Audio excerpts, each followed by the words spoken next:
The market on Viral Prime was always alive with noise and color. Alien voices calling out their goods, strange smells of food drifting through the air, bright lights reflecting on polished stones. Crowds moved like a river, shifting and flowing. Around stalls made of metal and cloth. Creatures of all shapes and sizes bargained for rare spices, glowing fabrics, and small machines that hummed softly.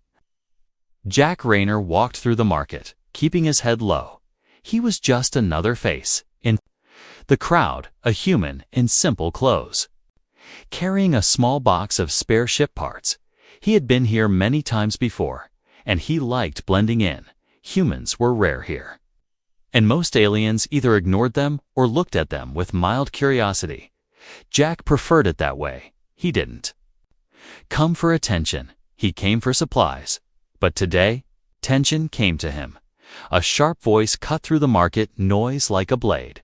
"This bag is worth more than you." The words were loud, cold, and dripping with arrogance. People stopped and turned to see who was speaking. Jack glanced toward the sound. She was tall, with skin like pale silver, her hair a cascade of deep violet.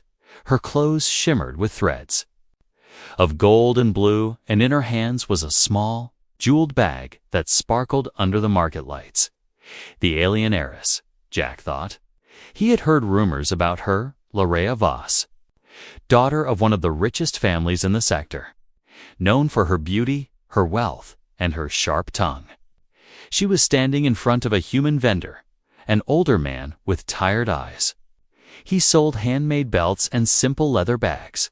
His hands shook as Larea glared at him. She repeated herself, "This bag is worth more than you." The vendor didn't answer, only lowered his gaze. People whispered, some shaking their heads, but no one dared step in. Jack turned away. This wasn't his problem. He had no interest in rich alien brats with too much pride. He took a few steps, but something caught his eye. In the shadow of a nearby stall, a figure stood completely still, watching Larea. The figure wore a black mask, their hands hidden under a dark cloak.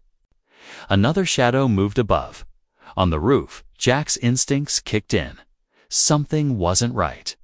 He slowed his steps, pretending to look at a display of fruit while his eyes stayed on the masked figure.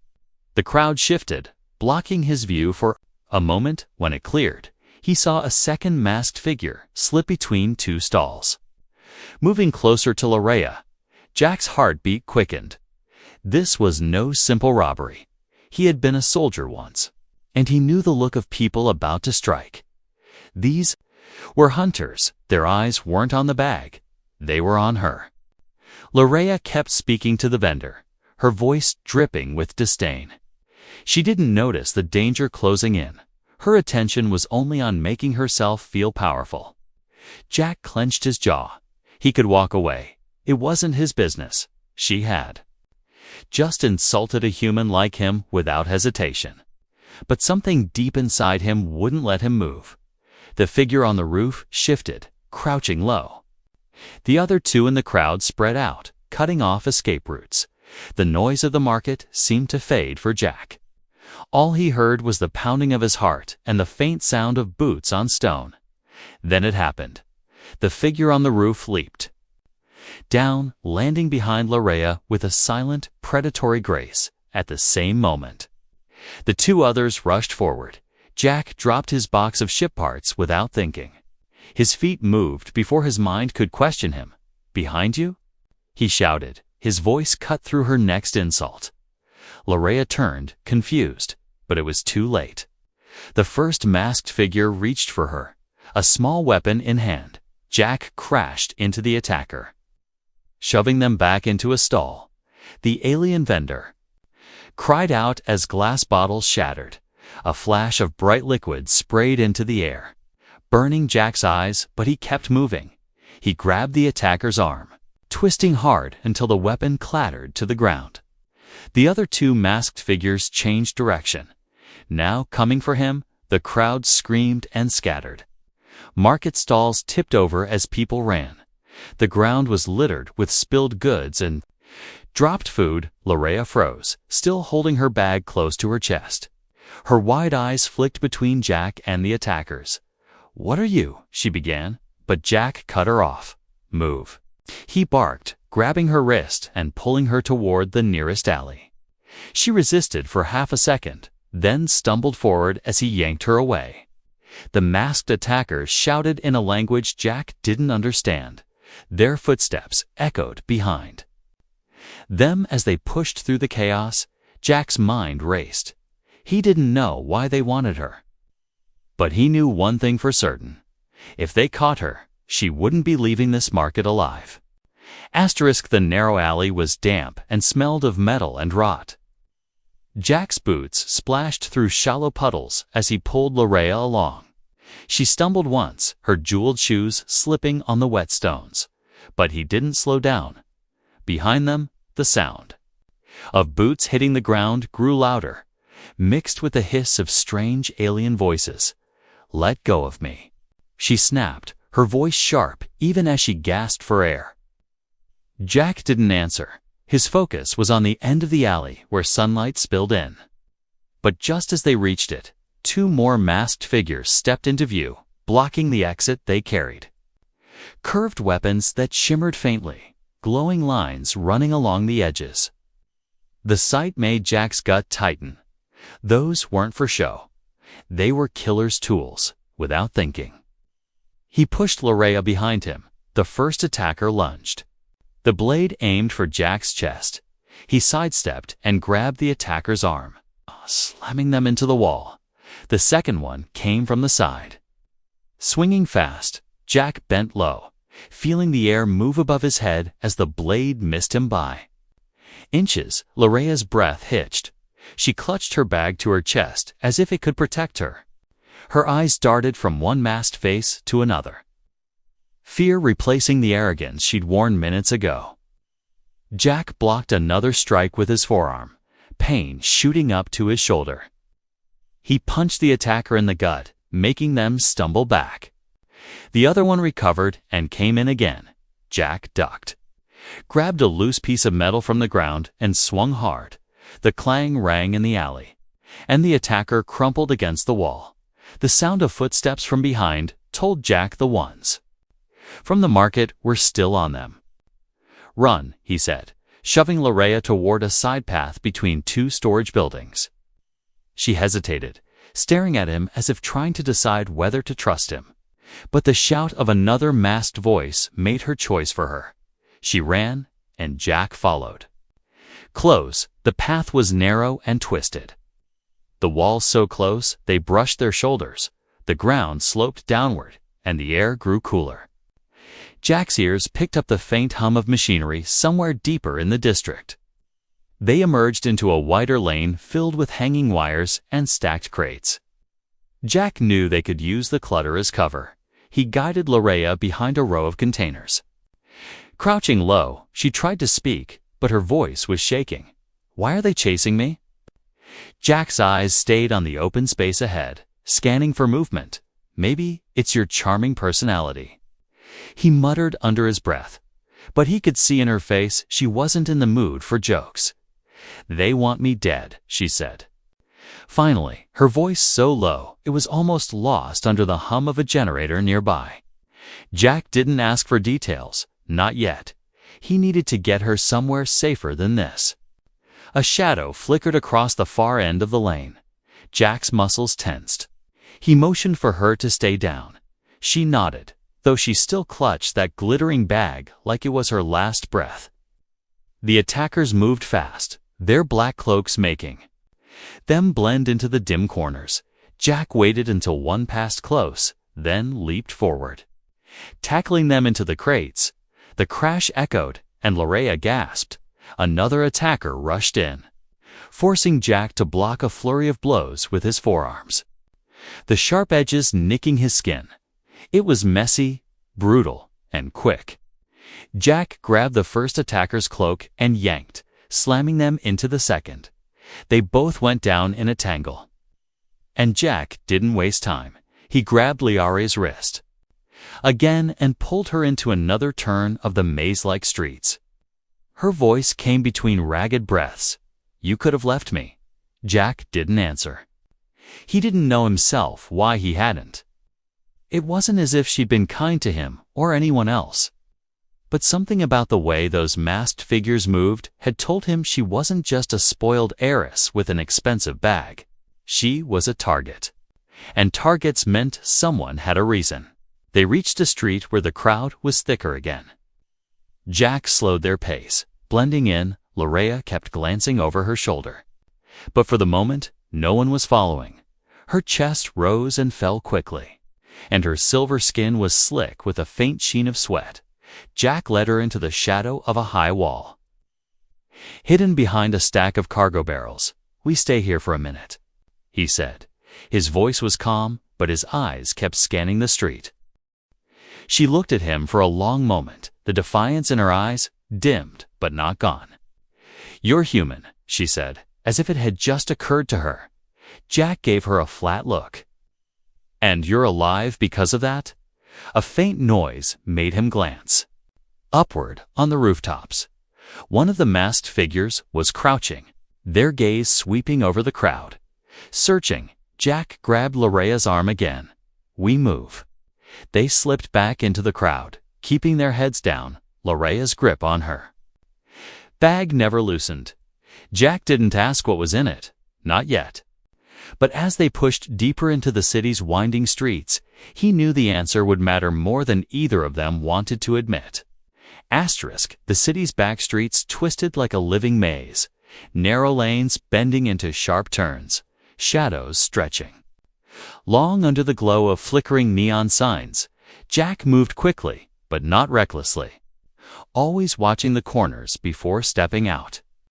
Larea followed close, her breath uneven, the sound of her fine jewelry faintly clinking with every step. They had been running for what felt like hours. But it couldn't have been more than 10 minutes. The marketplace noise was now far behind them, replaced by the quiet hum of distant machines and the occasional hiss of steam from vents in the walls. The ground underfoot was slick, and every so often, Jack caught a faint reflection of them in puddles. Two mismatched figures bound together by trouble, Larea's heels scraped against the rough stone. Slowing her down, Jack finally stopped, glancing at her feet. Without asking, he crouched and pulled off her jeweled shoes.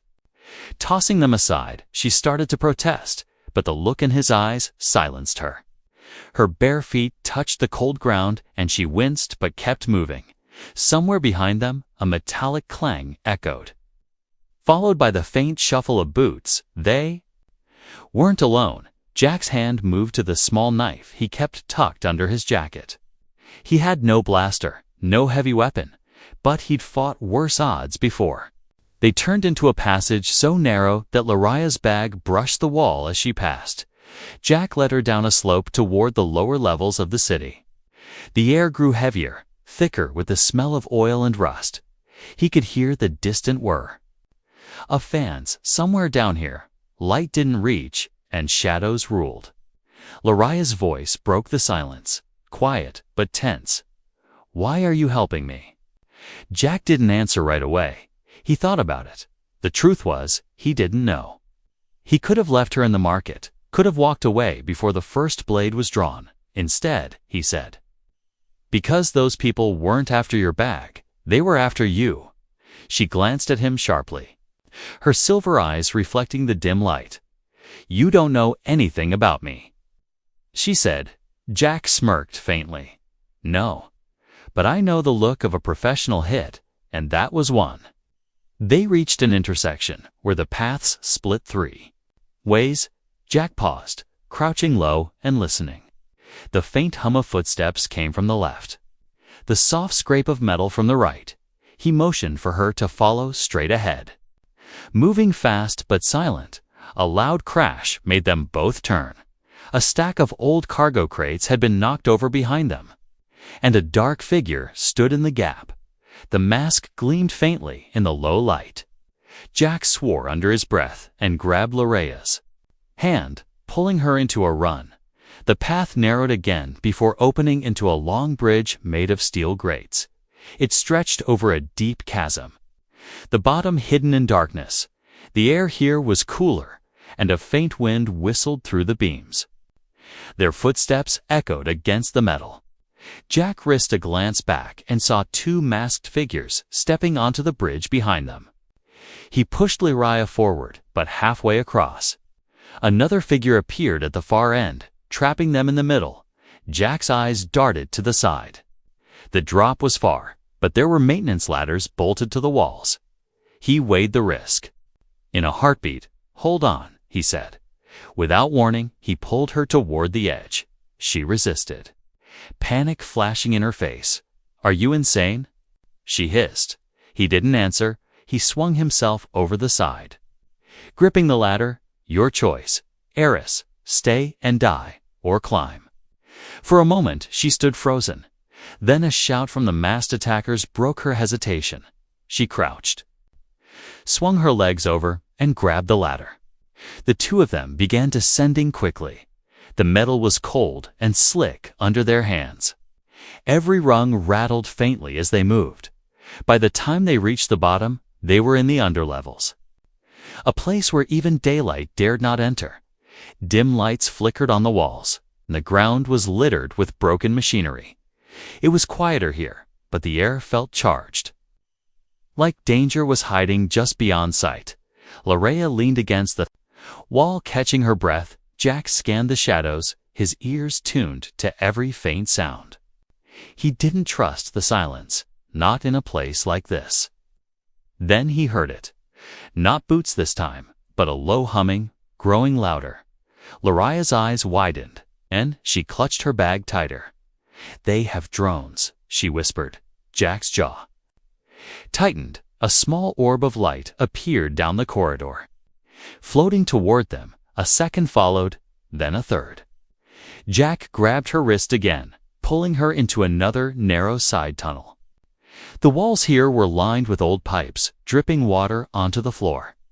The hum of the drones followed, bouncing off the metal. They ran until the path ended at a locked door. Jack cursed under his breath. Scanning for another way out, Lariah stepped forward, placing her bag against the lock. A faint blue light glowed from the jewel-encrusted surface, and the door slid open with a hiss. Jack stared at her, but she didn't explain. They slipped inside, and the door sealed shut. The sound of the drones faded outside.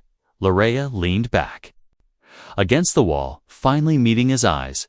There was still pride there, but also something else. A flicker of trust she hadn't shown before.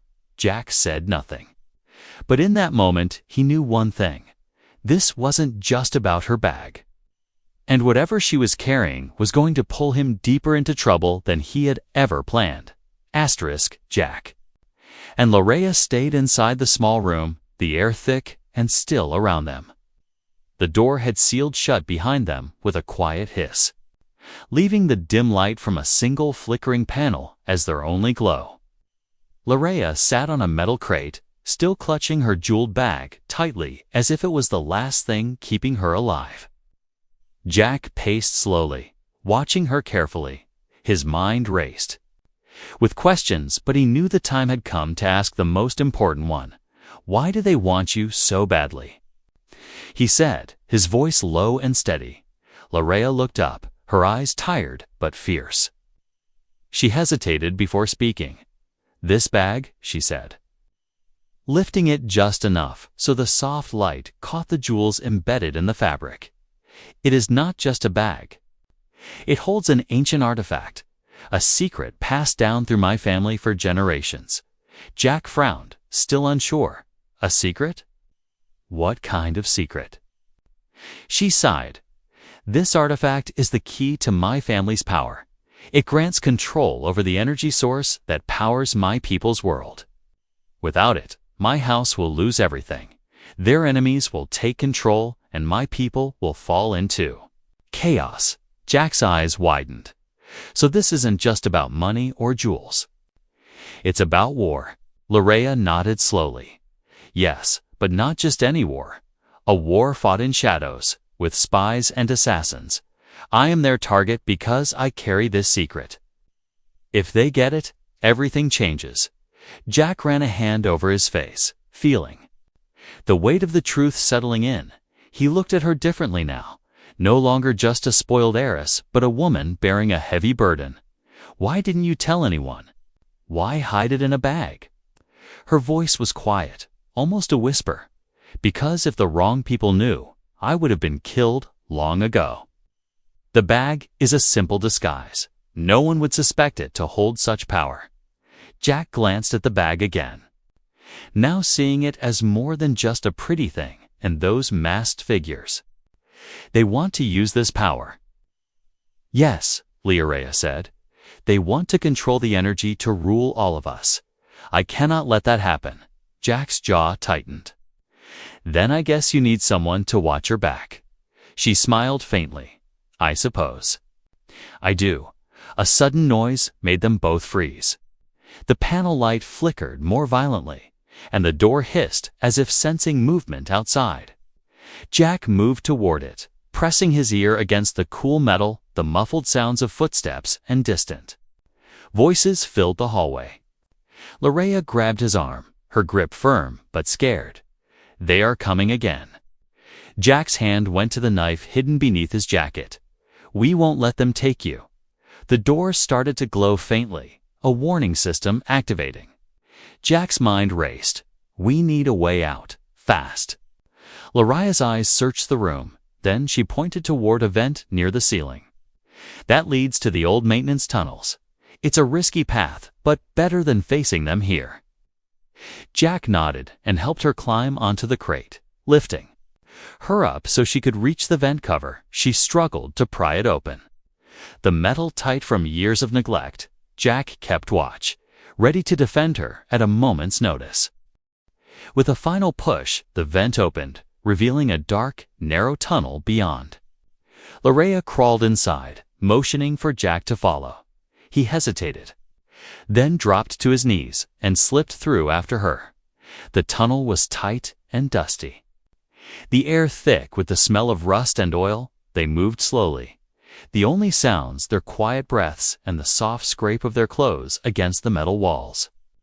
Jack's mind stayed alert, every sound making him tense as they crawled deeper. Heiress spoke quietly. This tunnel leads beneath the city.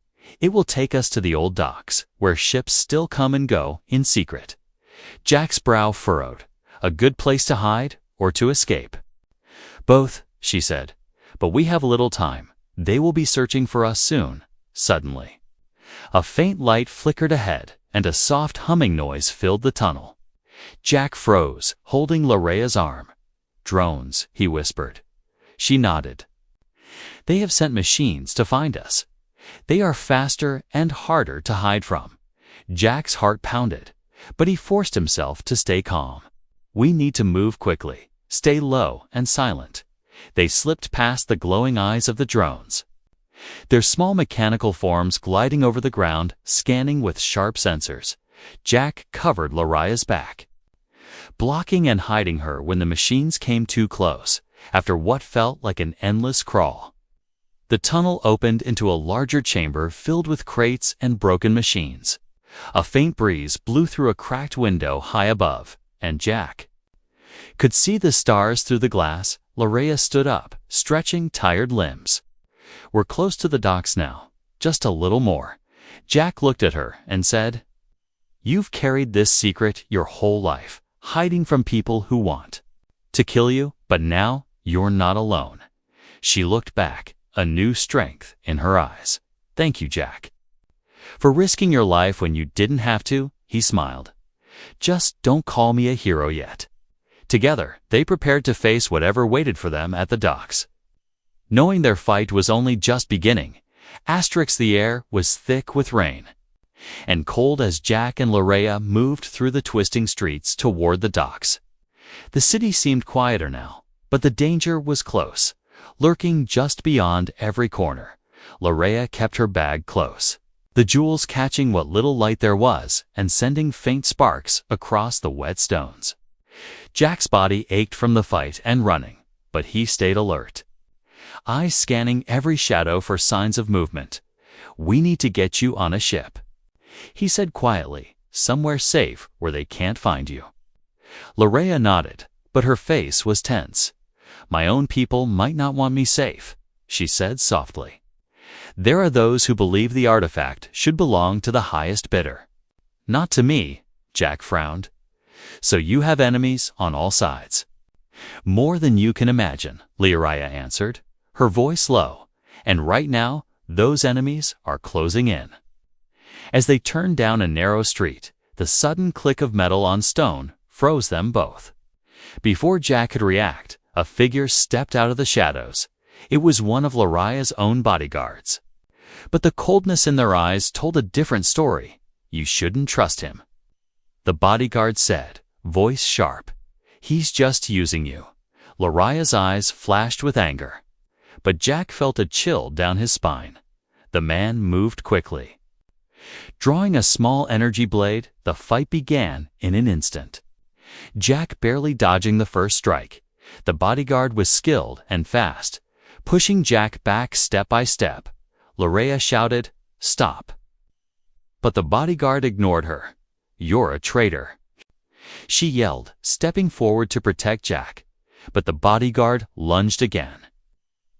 And Jack grabbed a metal pipe from the ground, blocking the blade. Sparks flew where metal met energy. Jack swung the pipe hard, hitting the bodyguard's arm, making him drop the blade. The fight became a brutal struggle of fists and quick moves. Jack's training fighting against the bodyguard's determination. Suddenly, more footsteps echoed down the street. The traitor shouted, "I'm not alone," and backup appeared. Two more cloaked figures joined the fight, surrounding Jack and Lareya. Jack shoved Lareya behind him, fighting desperately against the attackers. His arms burned and his breath came fast. But his focus never left her. He knew he had to hold them off. No matter the cost, Lareya watched, fear and something new, respect, in her eyes. She had thought this human was weak, but now she saw strength in his every move. With a fierce yell, Jack grabbed a broken crate and slammed it into one attacker's legs, sending them crashing to the ground. Another came at him from the side, but Jack ducked. Rolling to the ground and kicking the attacker's chest, the fight was turning, but more enemies were coming. Jack's energy drained, and he took a heavy blow to his side, pain flaring sharply. Just as the attackers closed in for the final strike, Lareya stepped forward, her voice ringing clear. "Enough." The attackers paused, surprised by her sudden command. She lifted the jeweled bag high, and a soft blue glow pulsed from the artifact inside. The air around them shimmered, and the attackers hesitated. Stepping back slowly, Jack gasped, watching. As the power from the artifact filled the street, creating a shield that pushed the enemies away, Lareya looked at Jack, eyes fierce but grateful. "We have to move now, before they recover," she said, grabbing his arm. Together they fled toward the docks, the rain washing away the traces of battle. Jack knew their path was still dangerous. But now he understood why she was worth protecting. More than just a rich alien heiress, Lareya was a key to a future that could change everything. And he was caught in the middle, ready to fight for her life and the secret she carried. Jack and Lareya ran faster now, their feet splashing through puddles as the rain poured harder. The city's docks stretched out before them like a dark maze of ships and containers. The smell of salt water mixed with oil and rust filled the air, and the cold wind whipped around their faces. Behind them, the sound of shouting grew louder. The masked attackers were not giving up. Their footsteps echoed off the metal walkways. And cranes towering above, Jack's breath came quick and heavy.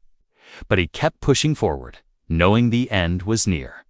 Lareya clutched her bag tightly, the glowing artifact inside pulsing softly like a heartbeat. She glanced at Jack, eyes wide with fear and determination. "We have to reach the ship before they catch us," she said, voice firm. Jack nodded, scanning the dock for any sign of a ship ready to leave. The place was busy even in the storm. Workers rushing about under heavy tarps, crates being loaded onto vessels bound for distant stars. Suddenly, a group of attackers appeared ahead. Blocking their path, their weapons glowed with a deadly light, and their faces were hidden behind dark masks. Jack pulled Lorea behind a stack of crates just as a blast of energy sizzled past, hitting the metal with a loud bang. They were trapped, and the attackers closed in. Moving with precision and cold intent, Jack reached for his knife, but knew it would not be enough. This fight would need more than skill. It would need luck and something unexpected. Lorea looked at her bag, then back at Jack. The artifact. She said, "It can protect us, but I don't know how to use it fully." Jack took a deep breath. "Then show me what you can." She opened the bag carefully, and the blue light from the artifact grew brighter, filling the space with a soft glow. Lorea's hands hovered over it, and then she pressed gently. Suddenly, a shimmering shield rose around them, translucent and strong. The attackers slammed against it, their energy weapons firing, but unable to break through. Jack felt a power pulse beneath his feet, a strange warmth in the cold rain. The attackers snarled in frustration, trying to find a way around, but the shield held firm, bending light and energy away. Jack and Lorea took the chance to slip past the stunned enemies, moving quickly toward the largest ship at the dock. The crew of the ship looked surprised to see them, but Lorea called out in a commanding voice, "Prepare for immediate departure. This is an emergency."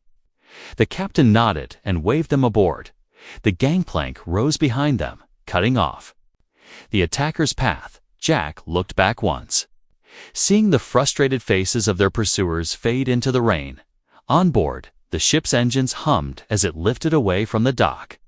Lorea sighed in relief, her shoulders relaxing for the first time in hours. Jack leaned against the railing, catching his breath. "What was that?" Jack asked, pointing to the glowing shield. Lorea smiled faintly. "It is the ancient power of my family. The artifact is part of a long-lost technology that can protect or destroy worlds. I have only just begun to understand it." Jack nodded. "Slowly, you carry more than a bag. You carry a future." Lorea looked out at the stars, the glow of the artifact lighting her face. "And I will fight to keep it safe, no matter the cost." Jack felt a strange respect grow inside him. The Heiress he had once thought arrogant was now someone brave enough to face enemies no one else dared challenge. As the ship sped through the darkness of space, Jack knew their journey was only beginning. Danger would follow them, but so would hope, and maybe, just maybe, an unlikely friendship was growing between a human and an alien Heiress. The stars stretched out endlessly before the ship as it sailed through the silent blackness of space. Jack stood on the deck, watching the cold lights flicker on distant worlds. Beside him, Lorea held her jeweled bag close, her eyes soft but serious. The battle was over, but the war was far from done. She turned to Jack, her voice quieter than before. "I once thought humans were weak, careless, and small. But you proved me wrong." Jack looked at her, surprised by the change. The prideful Heiress was now humble and open. "I didn't do it for you," he said with a half smile. "I did it because it was right." Lorea smiled back, a gentle warmth spreading through her. "Still, you saved my life, and I owe you more than I can say." Jack shrugged. "I guess that bag really was worth more than me." She laughed softly. "The sound light and real, maybe, but now?" She held out the bag to him. "Now, it is worth less than you." Jack took the bag carefully, feeling its weight in his hands. It was no longer just a treasure or a secret. It was a symbol of trust and a new bond. He looked up at her. "What happens now?" Lorea's eyes shone with hope and determination. "Now, we change things together." The ship's engines hummed as they moved toward the unknown. To unlikely allies bound by fate and courage, Jack felt a strange calm, knowing that even in the vast darkness of space, they were not alone. Together, they would face the dangers ahead and maybe, just maybe, rewrite the future for their worlds.